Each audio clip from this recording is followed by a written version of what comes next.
अरब धरती का सबसे खतरनाक वॉर फ्रंट बन चुका है।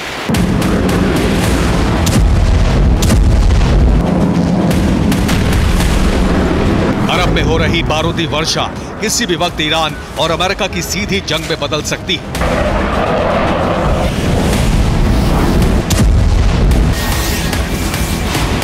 ईरान और अमेरिका की जंग छिड़ने का सबसे बड़ा कारण बन सकते हैं यमन की धरती से चलने वाले मिलिशिया ग्रुप हूती पर अमेरिका के हमले।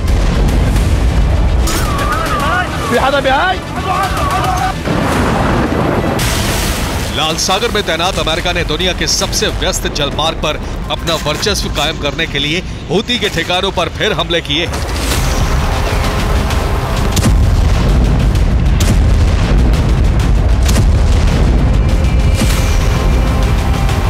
अमेरिका और ब्रिटेन की सेनाओं ने हूती के खिलाफ फिर साझा ऑपरेशन चलाया और बीते 2 हफ्ते में यह तीसरा और सबसे बड़ा ऑपरेशन है।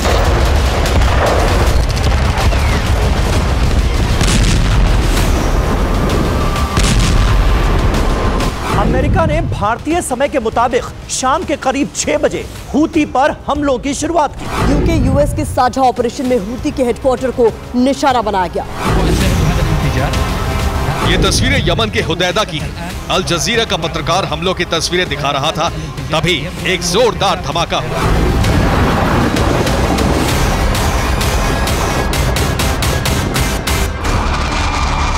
अमेरिकी सेना ने हूती के कई ठिकानों पर बमबारी की और ये तस्वीरें हुदैदा के करीब अल-मीना से आई हैं।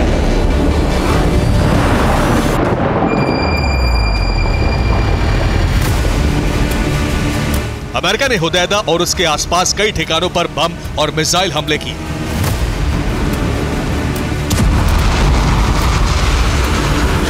अमेरिकी नौसेना ने यूएसएस ग्रेवली और यूएसएस कार्नी से मिसाइलें लॉन्च की।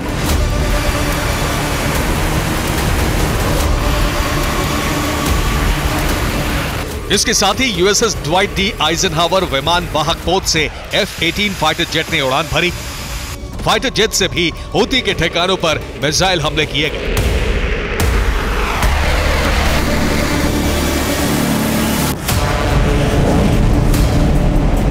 अमेरिकी सेना के सेंट्रल कमांड सेंटर ने कहा है कि आत्मरक्षा के लिए हूती पर हमले किए गए।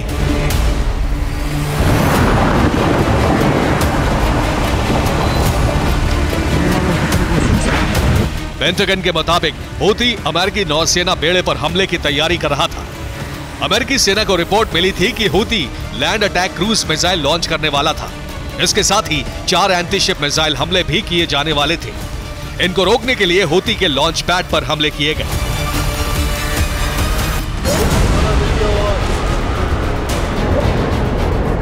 अमेरिका और उसके सहयोगी देशों के ऑपरेशन से लाल सागर बड़ा रण क्षेत्र बन चुका है।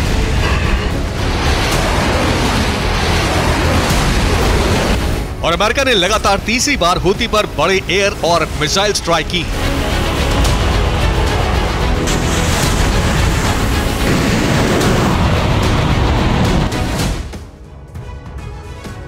लाल सागर में तैनात अमेरिका के नौसेना बेड़े ने हूती के ठिकानों पर टॉम हैक मिसाइलों से हमले किए हैं। टॉम हॉक मिसाइलों से हमलों में भारी नुकसान हुआ और इसके साथ ही पेवे बॉम्ब भी हूती के ठिकानों पर बरसाए गए।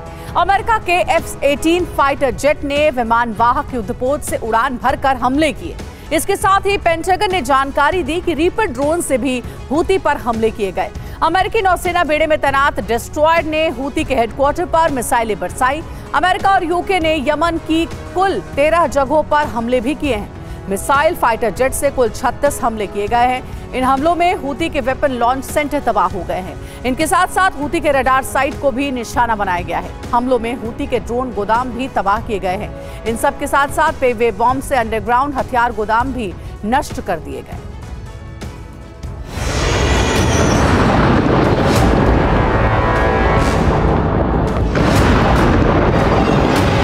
हूती लगातार अमेरिकी बेड़े पर बड़े हमले की कोशिश में है। 5 फरवरी को भी हूती ने अमेरिकी नौसेना पर 2 USV यानी अनक्रूड सरफेस वेसल से हमले की कोशिश की। अमेरिका ने दोनों हमलों को नाकाम करने का दावा किया है, लेकिन 6 फरवरी को हूती ने फिर 2 मालवाहक जहाजों पर हमला किया।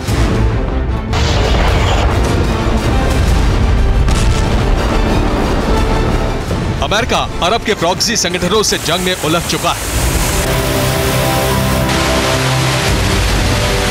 यमन में हूती अमेरिका की नौसेना पर लगातार हमलों की कोशिश कर रहा है। इराक में रेजिस्टेंस फोर्सेस अमेरिकी सैन्य बेस पर हमले कर रही हैं। सीरिया में कताइब सहित कई प्रॉक्सी संगठन अमेरिका पर हमले कर रहे हैं।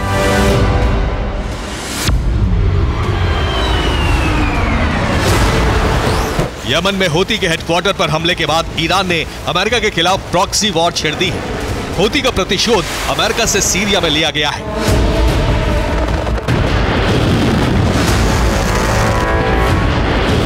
सीरिया में अमेरिका के देरज जोर सैन्य बेस पर ड्रोन हमला किया गया। यह हमला ईरान समर्थित शिया मिलिशिया गुट ने किया है। देरज जोर पर 6 एसडीएफ कमांडो के मारे जाने की खबर है। अमेरिका के कई जवानों के भी हमले में जख्मी होने का दावा है। हालांकि अमेरिका ने अपने जवानों के जख्मी होने की पुष्टि नहीं की है। अमेरिका देर अज जोर बेस पर एसडीएफ के लड़ाकों को ट्रेनिंग देता है। एसडीएफ एक मिलिशिया संगठन है सीरिया का, जिसे अमेरिका का समर्थन हासिल है। सीरिया डेमोक्रेटिक फ्रंट नाम का यह संगठन अमेरिकी सेना के साथ आईसिस और असद सरकार के खिलाफ जंग लड़ता है।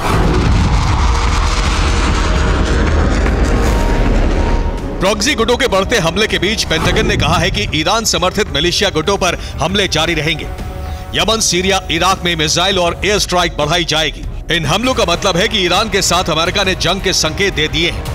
अमेरिका जंग से पहले अरब देशों का समर्थन जुटाने की कोशिश कर रहा है। अमेरिकी रक्षा मंत्री ने सऊदी के रक्षा मंत्री से बातचीत की है। इसके साथ ही कतर और ओमान सरकार से भी संपर्क साधा गया है। अमेरिकी विदेश मंत्री एंथनी ब्लिंकन ने रियाद में सऊदी के क्राउन प्रिंस मोहम्मद बिन सलमान से मुलाकात की है। 7 अक्टूबर के बाद यह ब्लिंकन का 5वां अरब दौरा है।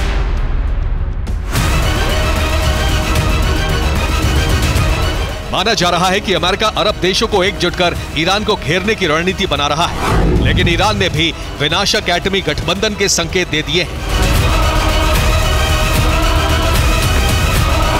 ईरान ने अरब में एक बड़े युद्धाभ्यास की तैयारी शुरू कर दी है।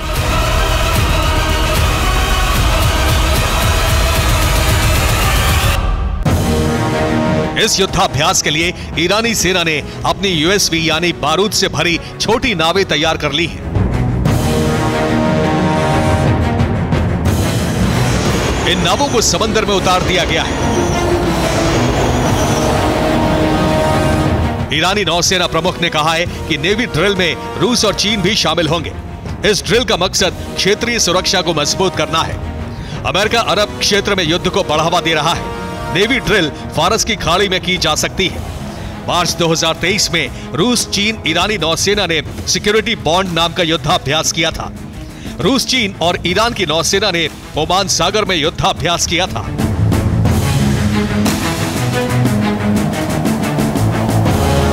ईरान ने स्पष्ट कर दिया है कि अमेरिका पर प्रॉक्सी हमले जारी रहेंगे और युद्ध के हालात बने तो उसके साथ चीन और रूस भी अमेरिका से टकराने के लिए तैयार है।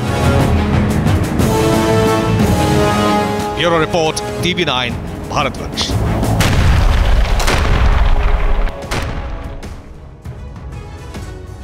और एक बड़ी खबर है, बेलगोरोवका पर रूस के भीषण हमले हुए हैं। यूक्रेनी मोर्चों पर आर्टिलरी बॉम्ब से अटैक किया गया।